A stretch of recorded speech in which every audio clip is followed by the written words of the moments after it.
आज या कलियुगात मनुष्यरूपी शाब्दिक वादविवाद आणि वितंड वाद सुरू आहे. शेवट मात्र भयंकर आहे. आज इथे एका गोष्टीची आठवण करावीशी वाटते. कोणी वाचले आहे किंवा नाही मला माहित नाही, पण मी वाचले आहे. श्री सद्गुरु चरित्र ज्ञान विवरण अध्याय 2 शिष्य दीपक आख्यान नाम. आणि अगदी तसेच आज या कलियुगात घडत आहे.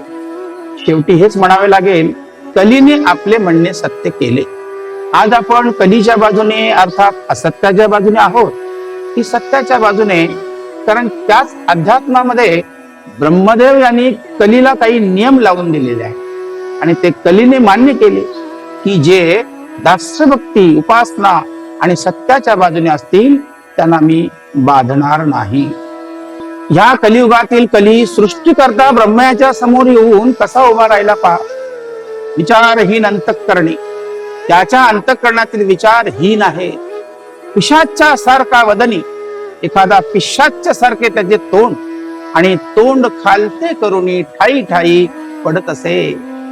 म्हणजे तोंड खालती कारण वरती बघण्याची पात्रता नाही आणि सतत पडत आहे म्हणजे उभे राहण्याची पात्रता नाही. क्रूर आपण विरागहीन, कलह द्वेष सवे घेऊन वाम हाती धरून शिष्ण येत ब्रह्मया सन्मुख. स्वभावाने अत्यंत क्रूर आणि विरागहीन म्हणजे वैराग्याचा लवलेश नाही. तसेच सर्वांचा द्वेष अंतरी घेऊन डाव्या हाताने शिष्ण म्हणजे लिंग धरून ब्रह्मयाच्या सन्मुख उभा आहे. जीवा धरुणी उजवे हाती नाचे कली अतिप्रीती, दोषोत्तरे करी स्तुती पुण्य पाप संमिश्र. उजवा हात हा शुभ कर्माचे प्रतीक मानले जाते, परंतु हा कली उजव्या हाताने जिव्हा म्हणजे जीभ धरून आहे आणि वेडा वाकडा नाचत आहे. म्हणजे कुणाच्या जिभेवर ताबा ठेवणार नाही.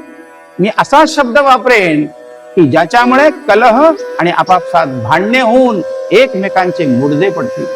आणि पुढे आणखी महत्वाचे कली सांगत आहे, दोषोत्तरे करी स्तुती पुण्य पाप संमिश्र. जो आपापसात द्वेष आणि मत्सर पसरवेल त्याची मी स्तुती करीन आणि पुण्यवंत आणि पापी माणसांमध्ये कलह म्हणजे आपापसात भांडणे लावून देईन. तर लिंग आणि जीवा म्हणजे वासनेवर ताबा ठेवणार नाही आणि जिभेला शांत बसून ठेवणार नाही आणि मी कुणाला घाबरत नाही असे ठामपणे ब्रह्मदेवापुढे वचन देऊन ते वचन कलियुगात मी सत्य करीन. तर तुम्ही कलीचं जे विश्लेषण केलं ते एकदम तंतोतंत खरंय. ते कसं तर नाशिकमध्ये घडलेला महिलांवरचा अत्याचार असेल किंवा काल परवापर्यंत त्या चिमुकलीवर झालेला अत्याचार ही त्याची जिवंत उदाहरण आहे असं म्हटलं तर बिलकुल वावगं ठरणार नाही.